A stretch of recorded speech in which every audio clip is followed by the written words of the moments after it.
Movie की शुरुआत में हम देखते हैं कि नासा के कुछ एस्ट्रोनॉट्स मार्स पे यानी मंगल ग्रह पर है, जो कि यहाँ पर मिट्टी के सैंपल्स ले रहे होते हैं। तभी उन्हें पता चलता है कि यहाँ पर एक बहुत बड़ी तूफान आने वाला है और अब उन सबको अपनी मिशन बंद करना है और जितनी जल्दी हो सके उन्हें अपनी स्पेस शटल में वापस जाना है। और अब ये सबके सब अपने स्पेस शटल की तरफ बढ़ रहे होते हैं। तभी उनमें से एक एस्ट्रोनॉट जिसका नाम मार्क बॉटनी है, उससे एक चीज टकराती है और वो उस तूफान में खो जाता है। हालांकि इनकी जो कमांडर होती है वो उसे ढूंढने की बहुत कोशिश करती है, लेकिन मार्क बॉटनी का कुछ भी पता नहीं चलता और ना ही उनसे कुछ संपर्क हो रहा होता है और इन्हें लगता है कि मार्क बॉटनी अब मर चुका है। फिर ये सब अपने फ्लाइंग ऑब्जेक्ट पर आकर वहाँ से निकल जाते हैं। लेकिन मंगल ग्रह पर जब तूफान शांत होता है तो वहाँ पर हम देखते हैं कि मार्क बॉटनी अभी भी जिंदा है, लेकिन उसकी पेट में एक रॉड घुसी हुई होती है जिसके कारण उसे काफी दर्द हो रहा होता है। वो किसी तरह वहाँ से उठकर अपनी केबिन में चला जाता है जो उन्होंने बनाया था। फिर वो अपने शरीर से उस रॉड को निकालता है। मार्क बॉटनी यहाँ से किसी से भी संपर्क नहीं कर सकता था, क्योंकि संपर्क करने की जितने भी चीजें थी वो सबके सब तूफान के कारण खराब हो चुका है और मार्क बॉटनी अब यहाँ अकेला फंस गया है और उसके साथियों को ये लगता है कि वो मर चुका है।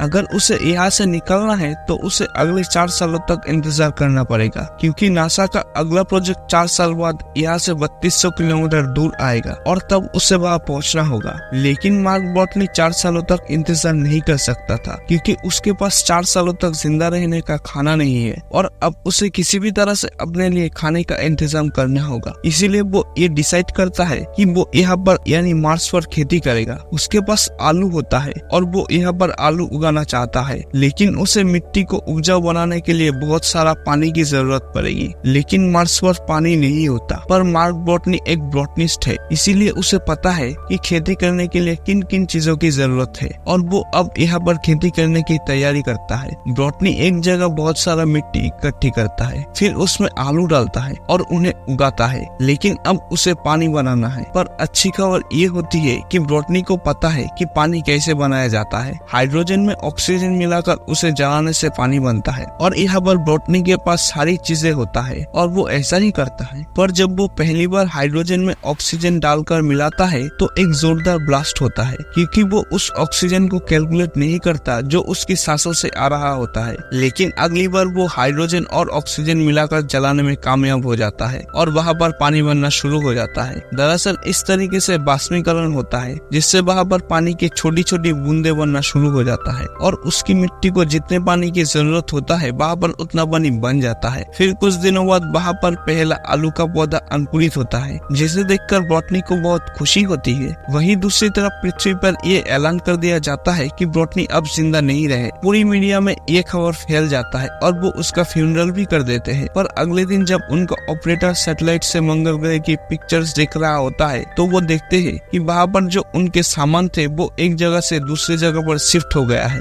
दरअसल ये वो सोलर पैनल्स थे जो बॉटनी ने एक जगह से दूसरी जगह शिफ्ट की होती है। वो अपनी सीनियर्स को बुलाती है और वो समझ जाते हैं कि बॉटनी अभी भी मार्स पर जिंदा है। लेकिन उनका सीनियर कहता है कि हम जानते हैं कि वो जिंदा है, लेकिन जब तक हम वहाँ पर पहुँचेंगे तब तक वो भूख से मर जाएगा। और उसका कहना कहीं ना कहीं सही भी होता है, क्योंकि पृथ्वी से मंगल तक पहुँचने के लिए उन्हें कई महीनों का सफर तय करना पड़ेगा और वो जानते थे कि बॉटनी के पास इतने लंबे समय के लिए खाना नहीं है। अब बॉटनी को मार्स पर पूरे 70 दिन हो चुके हैं। वो हिसाब लगाता है कि नासा का अगला मिशन जो मार्स पे आएगा वो 4 साल बाद आएगा और वो भी यहाँ से 3200 किलोमीटर दूर। तब उसे वहाँ पहुँचना होगा और इस सफर को तय करने में उसे लगभग 50 दिन का समय लग जाएगा, क्योंकि उसके पास जो गाड़ी है वो उसे एक दिन में 35 किलोमीटर से ज्यादा नहीं ले जा सकता, क्योंकि उसके बाद उस गाड़ी में जो सोलर पैनल है उसे रिचार्ज करना होगा। वहीं दूसरी तरफ अर्थ पे नासा के लोग बॉटनी तक खाना और मदद पहुंचाने के लिए तैयारी करते हैं, पर इन्हें इसकी पूरी तैयारी में 3 महीने लगेंगे और जिस फ्लाइंग ऑब्जेक्ट को ये मार्स पे भेजेंगे उसे वहां पहुंचने में 9 महीने लगेंगे, लगभग 1 साल। वही दूसरी ओर मार्स पे बॉटनी की आलू की फसल को पूरे 48 दिन हो गए हैं। उसने 400 पौधे उगाया जो कि उसकी उम्मीद से ज्यादा अच्छी तरीके से उगी और अब वो आलू निकलता है और छोटे आलू को दोबारा बो देता है। बॉटनी यहाँ पे खाद के लिए अपना मल इस्तेमाल करता है, पर वो जानता है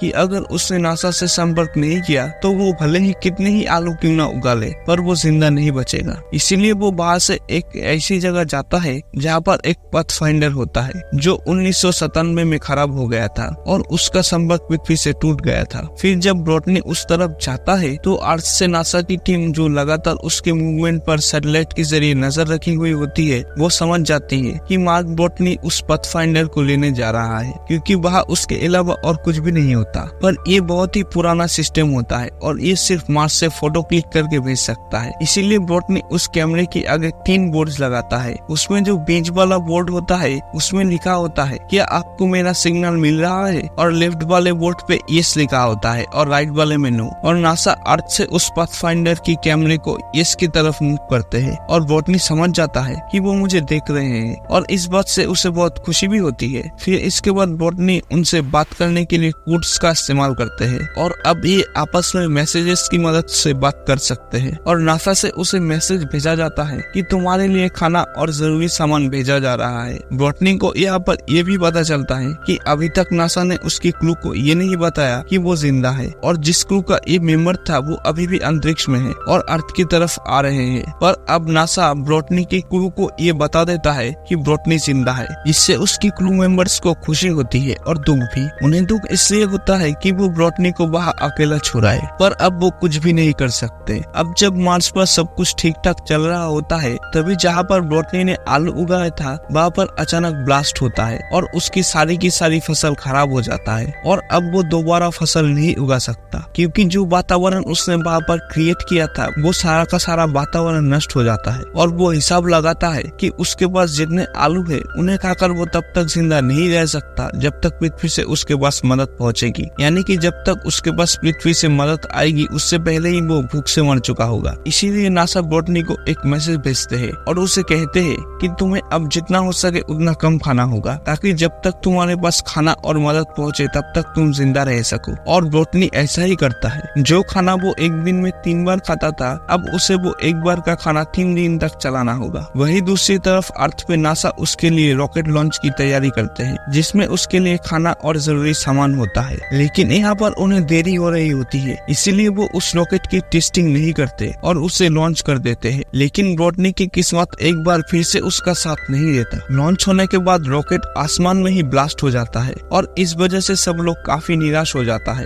क्योंकि अब ब्रॉटनी नहीं बच सकता। उसके पास खाना नहीं है, उसके पास कोई मदद नहीं पहुंचा सकता। और जब ब्रॉटनी को पता चलता है कि लॉन्च फेल हो गया है तो वो टूट जाता है और वो नासा को एक मैसेज भेजता है। उसमें लिखा होता है कि मेरे माँ बाप तक ये संदेश जरूर पहुँचाना, मैं हार नहीं मान रहा और हमें हर एक अंजाम के लिए तैयार रहना चाहिए। आप उनसे कहना मेरा काम मुझे पसंद है और मैं इसमें माहिर भी हूँ। अगर मैं इसमें मर भी गया तो मेरा मौत के पीछे एक नया मकसद होगा जो मुझसे ज्यादा अहम है। उनसे कहना मैं मुश्किलों से डरा नहीं, मैंने उसका डटकर सामना किया। वही नासा अब पूरी तरह से उम्मीद छोड़ चुका है और चाइना नासा की मदद करने का फैसला करते हैं, क्योंकि उनके पास स्पेस में जाने के लिए पूरी तैयारी होती है। और अब 28 दिनों में नासा चाइना की मदद से दोबारा रॉकेट लॉन्च करने की तैयारी करता है। अब यहीं पर एक लड़का होता है जिसका नाम रिच होता है और ये एस्ट्रोडायनामिक में काम करता है। रिच नासा को एक तरीका बताता है जिससे ब्रॉटनी को बचाया जा सकता है। वो कहता है कि जिस स्पेसशिप में बाकी के क्रू पृथ्वी पर वापस आ रहे हैं, अगर वो अर्थ पर वापस ना आके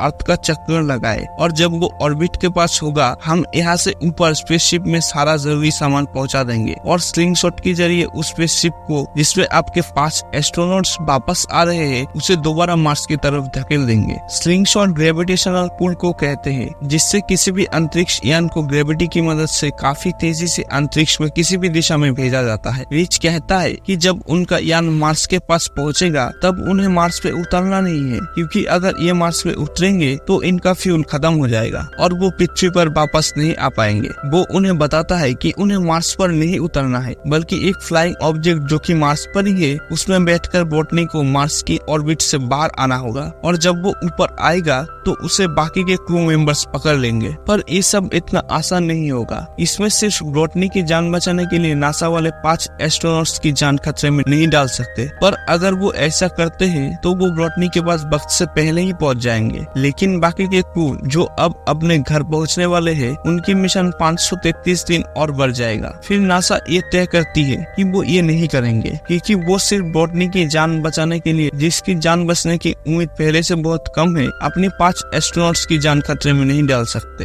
वही मार्स पे ब्रॉटनी अब उस काम को पूरा करने में लग लग जाता है जिसके लिए वो यहाँ आए थे और जो तूफान की वजह से अधूरा रह गया था। वही दूसरी तरफ रिच को दिखाया जाता है जिसने नासा को ब्रॉटनी को वापस लाने का प्लान बताया था। वो किसी तरह से ब्रॉटनी तक पहुंचने का पूरा प्लान इन 5 एस्ट्रोनॉट्स तक पहुंचा देते हैं और ये पांचों नासा के परमिशन के बिना ही ब्रॉटनी को वापस लाने का फैसला करते हैं। और जब नासा देखता है कि उनके स्पेसशिप का दिशा बदल रही है तो वो समझ जाते हैं कि ये पांचों एस्ट्रोनॉट्स अब ब्रॉटनी को लेने वापस मार्स पे जा रहे हैं और नासा उन तक उनका सारा जरूरत का सामान पहुंचा देता है। इस काम में चाइना उनका साथ देता है। वही मार्स पर ब्रॉटनी उस फ्लाइंग ऑब्जेक्ट तक पहुंचने के लिए निकल जाता है जिस पर बैठ के वो मार्स की ऑर्बिट से निकलकर उस यान तक पहुंचेगा जिसका नाम हमिस होता है, जिसमें ब्रॉटनी के 5 एस्ट्रोनॉट्स दोस्त उसे लेने आ रहे हैं। ब्रॉटनी अब 90 दिन की लंबे सफर के बाद उस जगह तक पहुंच जाता है जहां से वो मार्स से निकल सकता है। पर ये इतना आसान नहीं है क्योंकि इस फ्लाइंग ऑब्जेक्ट में वजन बहुत ज्यादा होता है, इसीलिए ब्रॉटनी को उस फ्लाइंग ऑब्जेक्ट की लगभग सारे पार्ट्स निकालना पड़ता है क्योंकि अगर वजन कम नहीं हुआ तो ब्रॉटनी अंतरिक्ष तक नहीं पहुंच पाएगा। और जिस फ्लाइंग ऑब्जेक्ट में वो 5 एस्ट्रोनॉट्स आ रहे हैं, अगर वो मार्स पर उतरा